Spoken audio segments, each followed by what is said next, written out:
네, 오늘은 창세기 여행 시리즈 20번째 시간입니다. 사라의 큰 실수라는 제목으로 여러분들과 은혜를 나누겠습니다. 여러분, 그 왜곡이라는 말이 있죠. 사실과 다르게 해석을 하는 것을 왜곡이라고 합니다. 여러분, 왜곡 당해 보셨죠? 한 번쯤은 다 경험이 있으실 것이다라고 생각을 합니다. 여러분, 그럴 때 기분이 어떠십니까? 화가 나죠. 분노가 치밀어 올라와서 견디기 힘든 그것이 바로 그 감정이 바로 왜곡입니다. 그래서 이 상대를 왜곡하는 일은 이건 굉장한 큰 실수가 됩니다. 오늘 말씀은 지난 시간에 나눴던 이삭의 탄생 이야기에 이어진 말씀이에요. 여러분, 이삭이 태어났습니다. 우리가 지난 시간에 너무 감사해서 박수까지 쳤는데, 자, 태어난 다음 어떤 일이 일어났는지에 대해서 오늘 또 본문이 전해주고 있습니다. 말씀을 또 보면서 살펴보겠습니다. 8절입니다. 같이 읽겠습니다. 아기가 자라서 젖을 떼게 되었다. 이삭이 젖을 떼는 날에 아브라함이 큰 잔치를 벌였다. 여러분, 이삭이 몇 살 때 젖을 뗐을까요? 그럼 뭐 예나 지금이나 그 아이의 젖된 시기는 좀 비슷하지 않을까요? 보통 이제 첫 달 즈음에, 첫 돌 즈음에 그렇게 이제 젖을 떼죠. 이제 그렇게 추정해서 볼 때, 오늘 본문에서 이삭이 나이가 만 한 두 살 정도 되지 않았나? 이렇게 한번 생각해 볼 수가 있죠. 그러니까 이 즈음에 이제 아버지 아브라함이 큰 잔치를 벌였다, 이렇게 성경이 말하고 있습니다. 그러니까 오늘날 돌잔치와 비슷합니다. 그러니까 예나 지금이나 돌잔치는 이렇게 했나 봅니다. 이 잔칫날에 아기 이삭이 많은 사람들로부터 축복을 받았습니다. 그런데 이 축복이 가득한 이 잔칫날에는 이 잔치날이 누구에게는 뭐 저주의 날로 기록되고 있습니다. 그 누구는 바로 이삭의 배다른 형제 이스마엘입니다. 9절을 한번 또 읽어볼게요. 그런데 사라가 보니 이집트 여인 하갈과 아브라함의 사이에서 태어난 아들이 이삭을 놀리고 있었다. 아브라함과 첩 하갈 사이에 태어난 아기가 이스마엘입니다. 9절을 보니까 이스마엘이 이삭을 놀리고 있었다. 또 어떤 한글 번역 성경책에는 이스마엘이 이삭을 희롱하였다, 이렇게 또 번역을 하기도 했습니다. 여러분, 근데 진짜 그 이스마엘이 아기 이삭을 희롱하고 괴롭히고 놀렸을까요? 여러분, 한번 생각을 해보시겠어요? 이스마엘과 이삭의 나이 차이는 꽤 돼요. 이스마엘이 몇 살이냐면 16살이에요. 그리고 이삭이 2살입니다. 16세 소년이 첫돌 아기를 어떻게 희롱하고 괴롭히고 있었을까요? 여러분, 그것이 상상이 되십니까? 뭐 물리적으로 그것이 불가능한 것은 아니지만 저는 잘 상상이 안 됩니다. 그래서 저는 이 성경의 비주류 이스마엘과 하갈에 대해 많은 부분이 이 편집자에 의해서 좀 왜곡되지 않았나, 이런 생각을 저는 지울 수가 없습니다. 그래서 오늘은 조금 조심스럽긴 하지만 제 생각이 아니라 이 성경을 근거로 해서 이 하갈과 이스마엘, 이 성경의 비주류인 이 하갈과 이스마엘을 좀 이렇게 변호해 보려고 합니다. 9절을 한번 다시 한번 봐볼게요. 이스마엘이 이삭을 놀리고 있었다. 우리말 번역 놀리고 있었다의 히브리어 원어는 차크라고 합니다. 차하크. 이 차하크의 원형 뜻은 여러분 웃다, 놀다입니다. 그런데 우리말 성경은 뭐라고 번역됐습니까? 놀리고 있다. 어떤 번역본은 희롱하고 있다. 이렇게 번역됐습니다. 여러분, 16세 청소년이 2세 아기와 놀다라는 해석이 자연스럽습니까? 아니면 2세 아기를 희롱하고 있다라는 해석이 자연스럽습니까? 저는 여러분 놀다가 굉장히 자연스럽게 여겨집니다. 많이 양보해서 16세 청소년이 엄청 불량해서 2세 아기를 놀렸다, 희롱했다, 학대할 수도 있다, 이렇게 한번 생각을 해볼게요. 그런데 히브리어 원문에는 아까 전에도 제가 말씀드렸지만 차크 다음에 나오는 목적어가 원문에는 없습니다.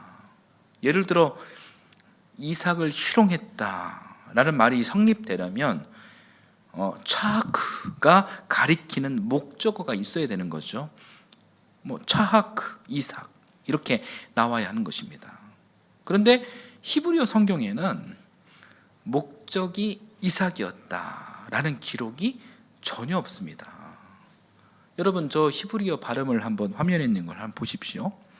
벤 에트 사라 라 아세르 미추리 하가르 차하크 아브라함 얄라드 이렇게 돼 있어요. 여기에 놀리다, 놀다라는 그런 차하크는 있지만 목적어 이삭이 없어요. 이삭을 놀리는 거나 희롱한 거였다면 차하크 다음에 이삭이 붙어야 됩니다. 차하크, 이삭 이렇게 되어야 하는 거예요. 그래야 이스마엘의 이 폭력성을 이 말씀을 통해서 우리가 입증할 수 있는 거예요. 그러나 원어에는 어디에도 이삭을 놀렸다는 이야기가 없습니다. 그렇다면 이 원어인 히브리어 성경으로 구조를 볼 때 한 두 가지 가능성을 한번 생각해 볼 수가 있어요. 첫째는 문제의 단어 이 차하크는 가장 기본 뜻이 웃다, 놀다예요. 그러니까 원문은 그 장면을 굳이 폭력으로 확정하는 표현을 사용하지 않았습니다. 그래서 우리는 이 구절을 근거로 이스마엘을 학대자로 이렇게 단정하기 전에 원문이 허용하는 범위 안에서 우리는 이 구절을 읽어야 하는 것입니다. 그리고 둘째, 번역은 언제나 해석을 동반합니다. 한글 번역은 이 장면을 놀리다, 희롱하다 이렇게 강하게 옮겼는데 그 선택이 여러분 원문 성경보다 앞서가게 되면 읽는 이의 인상을 특정 방향으로 몰아갈 그런 위험성이 있습니다. 제가 조심스럽지만 이 한글 성경에는 주류 인물, 즉 이 사라와 이삭을 편들기 위해 이 번역자의 무리한 해석이 깊이 개입했을 가능성도 생각해 볼 수도 있습니다. 그러면 여러분 같은 장 안에서 오늘 우리가 보고 있는 같은 장 안에서 이 단어가 또 어떻게 쓰였는지 한번 확인 한번 해보겠습니다. 21장 6절 말씀 한번 볼게요. 지난 시간에 봤던 말씀인데 한번 읽어보겠습니다. 사라가 혼자서 말하였다. 하나님이 나에게 웃음을 주셨구나. 나와 같은 늙은이가 아들을 낳았다고 하면 듣는 사람마다 나처럼 웃지 않을 수 없겠지. 여기서 여러분 웃음, 웃다가 바로 같은 어근 차하크, 같은 어근 차하크입니다. 6절의 이 차하크는 분명히 하나님께서 주신 기쁨의 웃음이에요. 긍정의 언어예요. 그런데 불과 몇 절 뒤 9절의 차하크를 한글 번역 성경은 곧장 희롱 이렇게 밀어붙이고 있는 거거든요. 여기에는 여러분 좀 큰 문제가 있다고 생각이 들어요. 그러니까 원문이 히브리어 성경이 말하고 있지 않은 것을 우리가 먼저 단정하며 누군가를 나쁜 사람으로 만들어버리면 그 순간부터 왜곡이 시작되는 겁니다.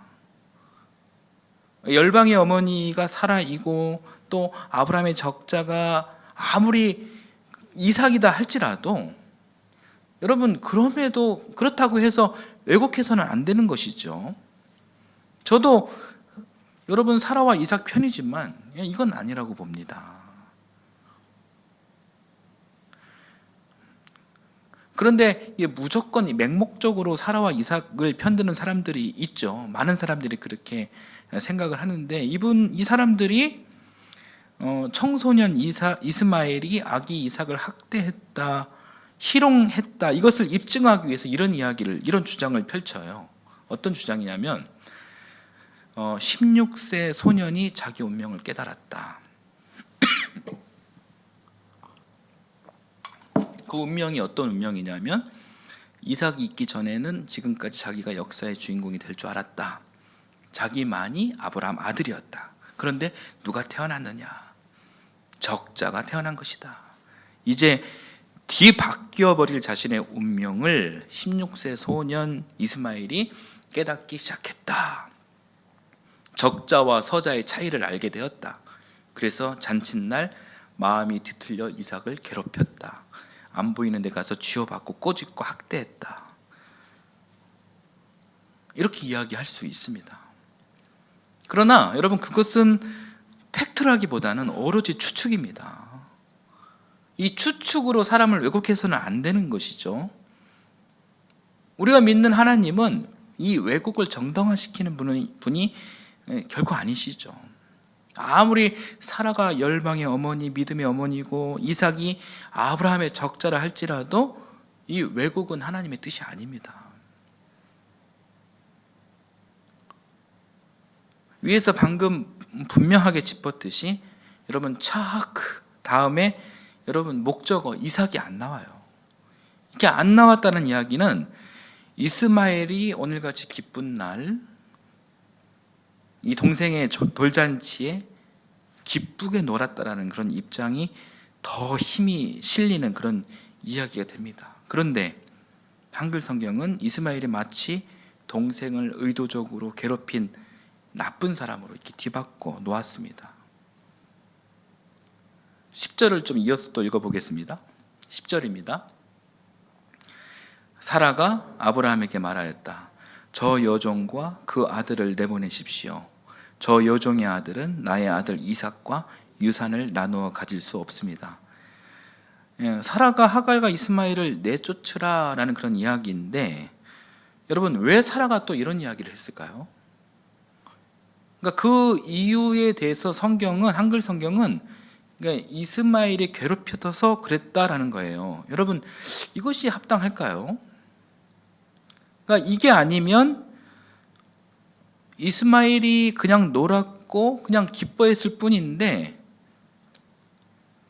사라는 이스마엘이 이제 여러분 꼴 보기 싫은 겁니다. 그러니까 이스마엘은 대체자였는데 이제는 어때요? 자기가 낳은 아들이 생겼으니 이제 필요가 없게 된 거예요. 그래서 나가라고 한 것입니다.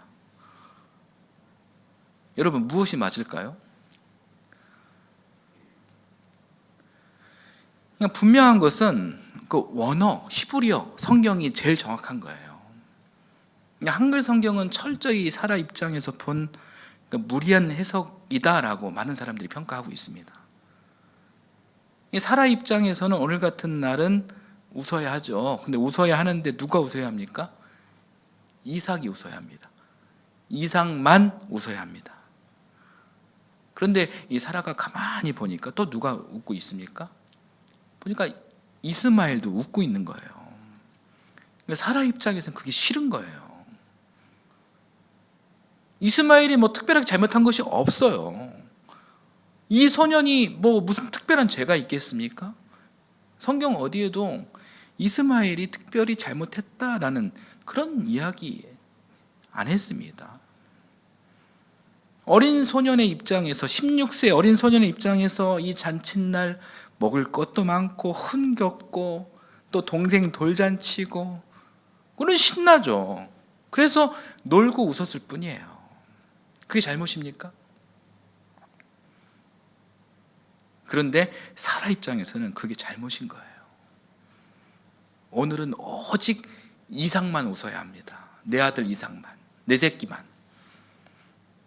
그래서 10절 마지막 부분에서 뭐라고 말합니까? 10절 마지막 부분에서 저 여종의 아들은 나의 아들 이삭과 유산을 나누어 가질 수 없습니다.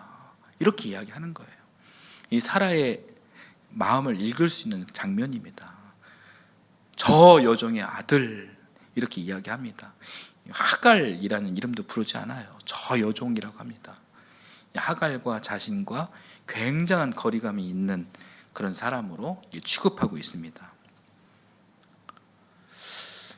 여러분, 이 이유가 무엇일까요? 사라는 지금 남편 아브라함에게 저 여종을 내보내라고 촉구하고 있습니다. 여러분, 왜 그랬을까요? 아브라함의 아들은 이제 이삭 하나로 충분하다라는 이야기겠죠. 우리가 비록 사라 편에 서 있는 사람들이지만 사실 이 상황은 굉장히 씁쓸합니다. 우리는 여러분 이 사건을 어떻게 이해할까요? 그냥 못 본 척하고 그냥 넘겨버리는 게 뭐 지혜일까요? 많은 기독교인들이 이 아브라함을 두고 두 여인 간의 시기 질투나 권력 암투, 두 여인의 대결로 보는 경우가 많습니다. 그러나 여러분 그럴 수가 없어요. 왜냐하면 물론 16장에서 하갈이 임신하지 못하는 늙은 사라를 대놓고 무시했던 장면이 있긴 하죠. 그러나 그 일과 지금 일은 달라요. 상황이 달라요. 그때 그 일로 인해서 하갈은 아무 힘을 쓰지 못하고 쫓겨났습니다. 이미 게임이 끝났습니다. 그 일에 대한 결론은 위너는 사라고 루저는 하갈이에요. 하갈은 잠시 둘째 부인이라는 그런 타이틀을 가져본 적이 있지만 사라에게 대들다가 혼쭐이 났습니다. 그래서 다시 돌아왔지만 다시 돌아온 그녀의 자리는 둘째 부인 자리가 아니라 다시 종의 자리였어요. 그래서 하갈의 급은 지금 둘째 부인이 아니라 노비예요. 종이에요. 이 최저층에 있는 이 하갈이 어찌 이 최고층 이 사라와 맞짱을 뜹니까? 이 사라가 죽으라면 이 죽는 신용까지 해야 되는 그런 신세가 되었습니다. 이제 까불 수가 없어요. 그러니 두 여인의 권력 암투라는 말은 지금 상황은 결코 성립될 수 없는 그런 신분 관계입니다. 여러분은 사라 편입니까? 하갈 편입니까? 확실한 것은 여러분 우리말 번역 성경은 확실히 상당 부분 사라 편입니다. 이 사라를 믿음의 어머니로 칭송하고 그렇게 만들려면은 열방의 어머니로 그렇게 후손들에게 전달하려면 이 사라의 흠을 최소화해야 했겠죠. 믿음의 어머니인데 열방의 어머니인데 이 어머니가 하갈과 그의 아들 이스마엘을 명분 없이 쫓아낸 그런 무자비한 그런 사람이 되면 안 되겠죠. 그래서 이스마엘이 이삭을 괴롭혔다, 학대했다 이렇게 정리를 한 거예요. 그런데 여러분 히브리어 원문 성경을 보면 그렇지 않다는 겁니다. 한글 성경이 이렇게 번역했기 때문에 우리는 사라 편에서 우리는 익숙합니다.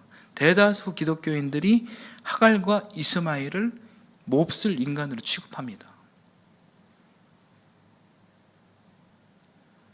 그런데 우리나라 사람들은 그래요. 그렇지만 사실 전 세계적으로 핍박받는 사람들, 특히 이 아프리카 사람들, 특별히 또 가부장제 하에서 소외된 여성들은 오늘 본문을 통해서 굉장히 큰 위로를 받아요. 누구 편에 서서요? 하갈 편에 서서요. 하나님께서 하갈 편에 서주셨다. 하나님께서 하갈을 지켜주셨다. 그렇게 해석하고 있습니다. 오늘 우리가 성경을 쭉 읽어봤지만 21절까지 이 성경을 우리가 자세히 들여다보면 여러분 그렇게 해석이 됩니다. 그리고 아브라함은 중간에서 많이 힘들어합니다.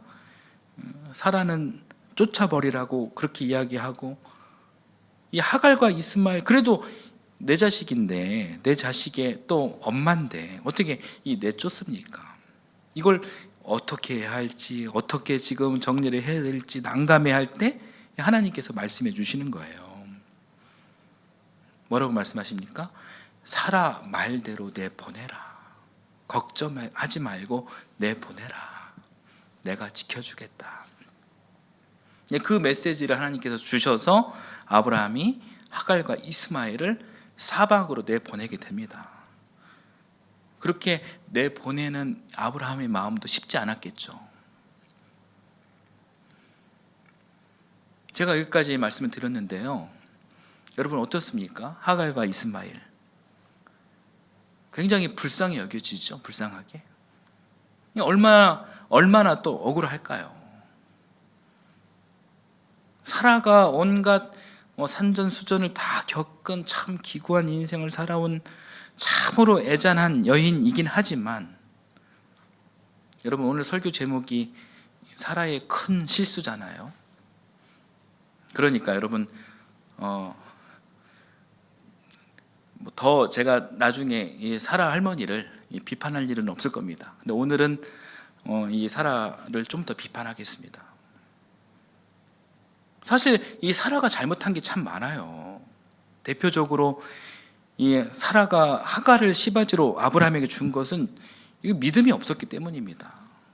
12장, 15장에 보면 하나님께서 아브라함에게 약속을 해 주시죠. 내가 너를 통해 큰 민족을 이루게 하시겠다. 이렇게 약속을 하십니다.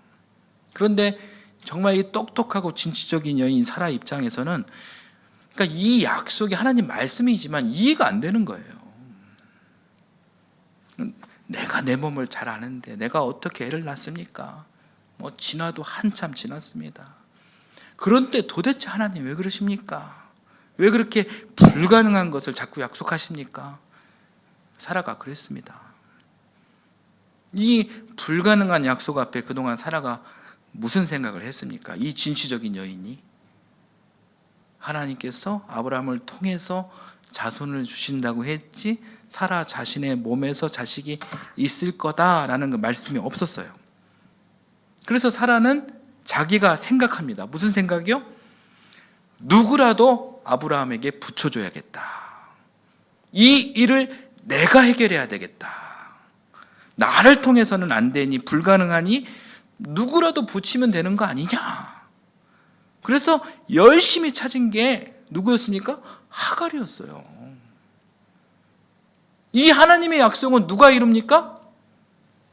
사라가, 내가. 여하튼 이스마엘이 태어났습니다. 그래서 이 사라는 남편 아브라함과 함께 이스마엘을 보존했습니다. 이스마엘을 통해서 하나님의 약속이 성취되기를 기대했습니다. 이것이 사라가 나름대로 세운 대책이었어요. 이스마엘이 갖는 의미는 자기가 이룬 산물, 내가 이룬 산물, 여러분 그 이상 그 이하도 아니었습니다. 여기에 하나님의 약속, 하나님의 뜻이 조금이라도 있습니까? 없습니다.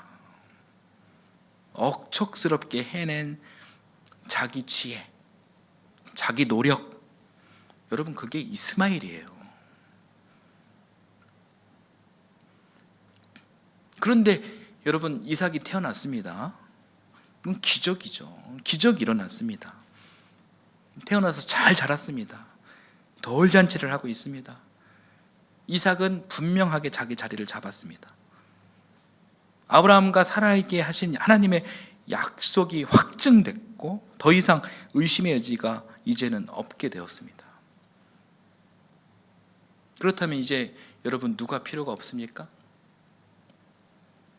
이스마엘이에요. 여러분 불안할 때는 어떻습니까? 내 지혜가 필요합니다. 내 대책이 필요합니다.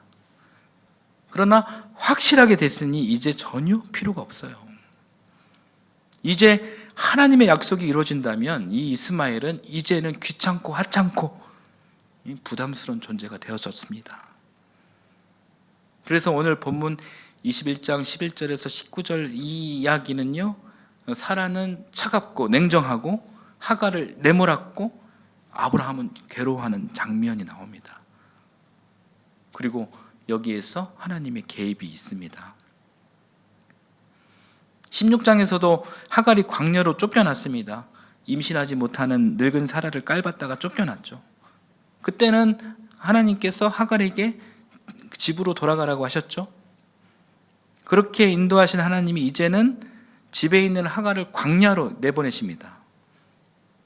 하나님께서 보호하신다면 그곳이 광야이든 안전한 집이든 어디든 상관없습니다. 중요한 것은 지켜주신다는 약속이죠. 그러니까 이 말씀을 전제로 내보내라 이렇게 말씀하신 거예요. 아브라함은 그 말씀을 듣고 하갈에게 먹거리 얼마와 물 한 가죽 부대를 주고 광야로 내보내셨습니다.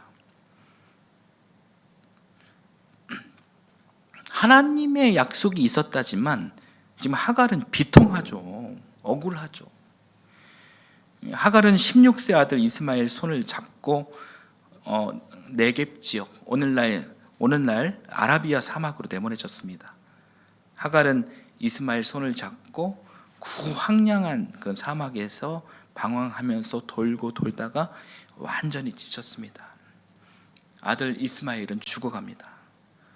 그래서 자기 발 앞에 덤불 아래에 아들을 뉘어놓고 웁니다. 지쳐서 웁니다. 처절하게 웁니다. 죽어가는 아들의 모습을 보면서 슬피 웁니다. 모든 것을 포기하고 싶고 이제 더 이상 희망이 없고 이제는 죽을 수밖에 없구나, 그렇게 생각하며 울고 있을 때 하나님께서는 하갈과 이스마엘에게 천사를 보내십니다.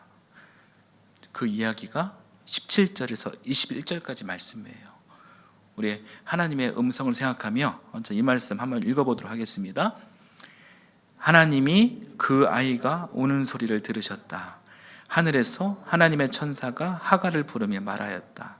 하갈아, 어찌 된 일이냐? 무서워하지 말아라. 아기가 저에게 누워서 우는 저 소리를 하나님이 들으셨다. 아이를 안아 일으키고 달래어라. 내가 저 아이에게서 큰 민족이 나오게 하겠다. 하나님이 하갈의 눈을 밝히시니 하갈이 샘을 발견하고 가서 가죽 부대에 물을 담아다가 아이에게 먹였다. 그 아이가 자라는 동안에 하나님이 그 아이와 늘 함께 계시면서 돌보셨다. 그는 광야에 살면서 활을 쏘는 사람이 되었다. 그가 바란 광야에서 살 때에 그의 어머니가 그에게 이집트 땅에 사는 여인을 데려가서 아내로 삼게 하였다. 네 아들이 우는 소리를 하나님께서 들으셨다. 가서 일으키고 손을 잡아 굳게 서라. 내가 이스마엘을 통해 큰 민족을 이루겠다. 여러분, 놀랍게도 하나님은 하갈에게 위로의 말씀을 주셨습니다. 이스마엘과 늘 함께 하시며 이 아이를 돌보셨고 아랍 땅에서 큰 민족으로 살아갈 수 있게 도와주셨습니다. 여러분, 지금 우리가 읽은 지금 이 말씀이 이슬람 경전 코란이 아니에요. 성경이에요. 이 사라는 하갈을 핍박하였고 내쫓았지만 하나님은 하갈과 이스마엘을 도우셔서 샘물이 터지게 하시고 그 자리에서 자리를 잡고 대단히 큰 민족을 이루게 하셨습니다. 여러분, 이게 성경 말씀이에요. 여기까지가 오늘 본문의 이야기입니다. 여러분, 어떻습니까? 많은 목사님들이 이 본문은 넘어가서 그 말씀을 준비하는 경우가 많아요. 여러분, 오늘 말씀을 들으시면서 여러분 어떤 생각이 드셨습니까? 다시 제가 여쭤보겠습니다. 이 하갈이 쫓겨난 이야기가 우리에게 어떤 의미를 던지는 것일까요? 아랍 민족을 번성케 하고 후대에 이르러서는 이 땅에서 이슬람이 장치되고, 어떻게 보면 이 하갈과 이스마엘이 이슬람의 뿌리가 되는 거예요. 그렇다면 여러분, 하갈과 이스마엘의 역사는 잘못된 역사일까요? 그런 생각을 하게 되면 여러분, 오늘 우리가 읽은 이 본문 말씀 부정하는 꼴이 되는 것입니다. 성경을 부정하게 되는 거예요. 오늘 성경에서 분명히 이야기하는 것은 여러분, 하나님께서 불쌍한 하갈과 이스마엘을 도우신 것입니다. 아랍, 이스마엘, 이슬람을 중호하는 매우 공격적인 기독교는요, 이 사라의 입장에서 하갈과 이슬람을 저주하고, 그래서 역사적으로 끊임없이 종교 전쟁을 일으켰습니다. 오늘날에도 그런 종교 전쟁이 일어나고 있죠. 이 전쟁의 시작은 바로 사라가 하갈을 쫓아낼 때로 거슬러 올라갑니다. 이 종교 전쟁이 그날부터 오늘까지 계속적으로 일어나는 것입니다. 오늘 말씀의 주제가 전쟁 이야기는 아니지만, 이렇게 나온 김에 제가 한 말씀 드리자면, 우리가 배우고 알게 된 이 창조주 하나님은 절대로 여러분 종교 전쟁을 부추기는 그런 전쟁의 신이 아닙니다. 여러분, 오히려 이 기독교와 이 아랍은요, 이슬람은 한 형제예요. 이삭과 이스마엘이 믿음의 조상 아브라함의 피로 생겨난 사람들이에요.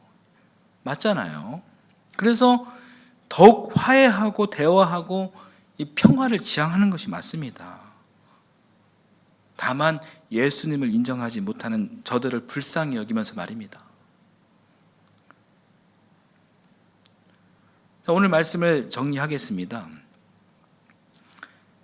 하갈이 쫓겨난 이야기를 보면서 여러분, 사라 입장을 다시 한번 생각해 보겠습니다.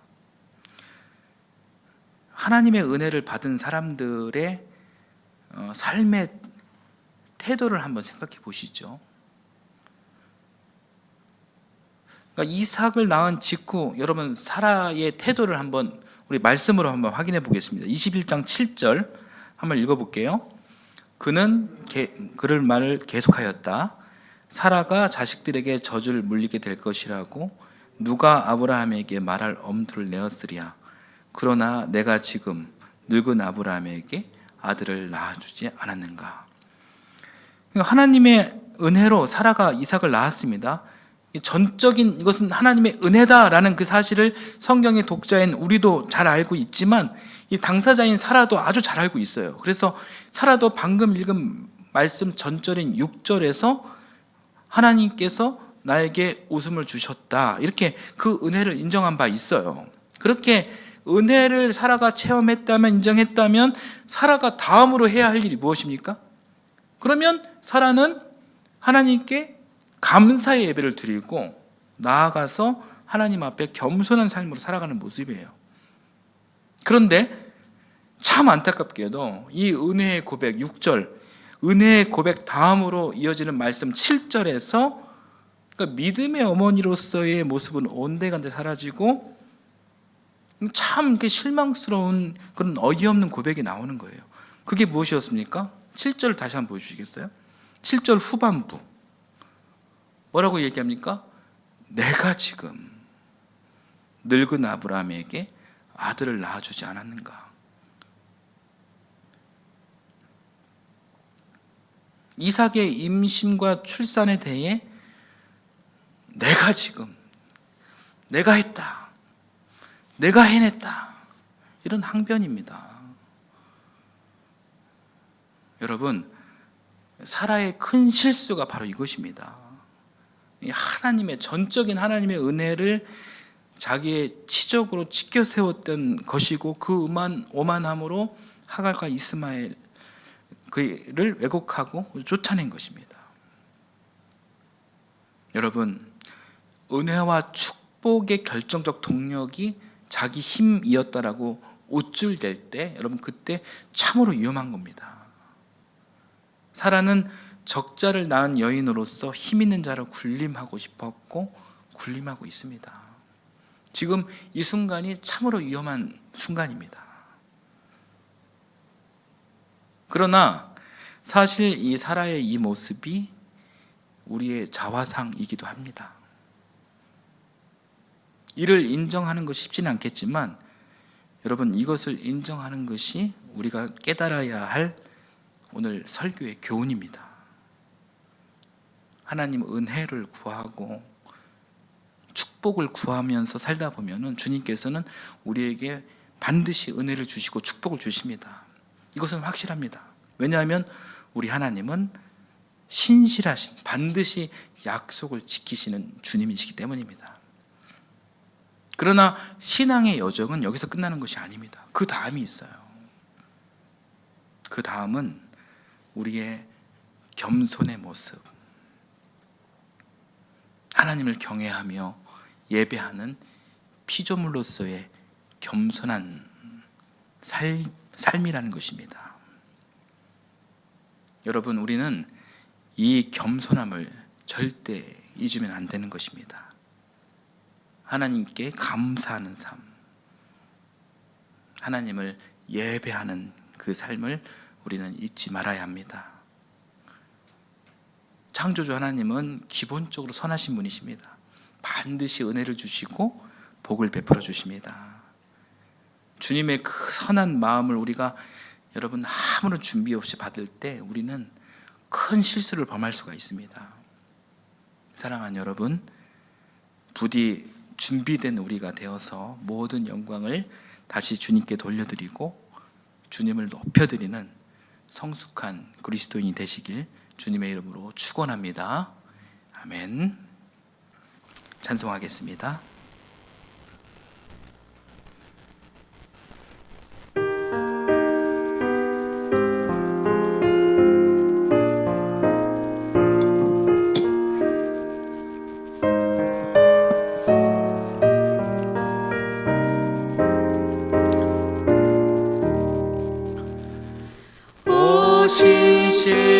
신실하신 주 내 아버지여, 늘 함께 계시니 두려움 없네. 그 사랑 변찮고 날 지키시며 어제나 오늘이 한결같네. 오 신실하신 주, 오 신실하신 주, 날마다 자비를 베푸시며 일용할 모든 것 내려주시니 오 신실하신 주 나의 구주. 봄철과 또 여름, 가을과 겨울, 해와 달 별들도 다 주의 것. 만물이 주 영광 드러내도다. 신실한 주 사랑 나타내네. 오 신실하신 주, 오 신실하신 주, 날마다 자비를 베푸시며 일용할 모든 것 내려주시니 오 신실하신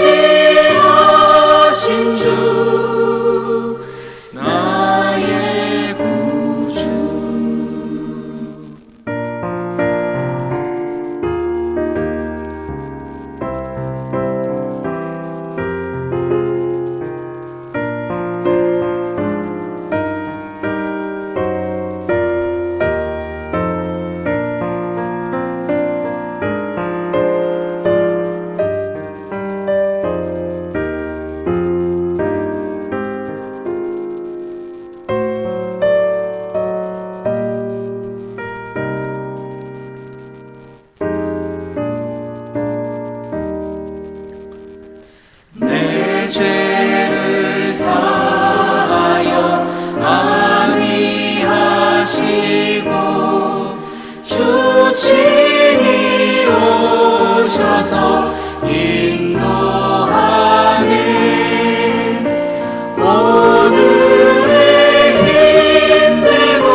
신실하신 주, 오 신실하신 주, 날마다 자비를 베푸시며 일용할 모든 것 내려주시니 오 신실하신 주, 나의 구주. 사랑의 하나님, 오늘 말씀 앞에서 우리의 연약한 마음을 비춰주시니 감사합니다. 우리는 자주 사실보다 내가 보고 싶은 대로 보고 내 불안을 합리화하며 누군가를 쉽게 단정하고 왜곡했습니다. 주님, 우리 안에 그 왜곡의 습관을 멈추게 하시고 진실 앞에 겸손히 서게 하옵소서. 하나님, 사라가 은혜를 받았으면서도 내가 해냈다로 바뀌었던 그 순간을 우리도 닮았습니다. 축복의 순간에 교만이 스며들지 않게 하시고 받은 은혜를 내 공로로 바꾸지 않게 하옵소서. 오히려 감사가 깊어지고 예배가 살아나며 겸손히 열매 맺게 하옵소서. 특별히 우리가 저 사람이라고 부르며 거리 두었던 이들을 기억하게 하시고 하갈과 이스마엘의 울음처럼 억울함과 소외의 자리에서 울고 있는 이들의 소리를 외면하지 않게 하옵소서. 주님께서 들으시는 울음을 우리도 듣게 하시고 배제가 아니라 혐오가 아니라 차별이 아니라 보호의 손길로 정죄가 아니라 위로와 책임의 사랑으로 나아가게 하옵소서. 우리 교회가 은혜를 독점하는 공동체가 아니라 함께 웃게 하시는 하나님의 웃음에 참여하는 그런 공동체가 되게 하시고 분열과 증오가 아니라 화해와 평화를 선택하게 하옵소서. 오늘부터 우리의 말과 판단을 우리 주님께 맡깁니다. 사실을 지키고 사랑을 지키는 성숙한 신앙으로 인도해 주옵소서. 이 모든 말씀 예수 그리스도의 이름으로 기도드립니다. 아멘.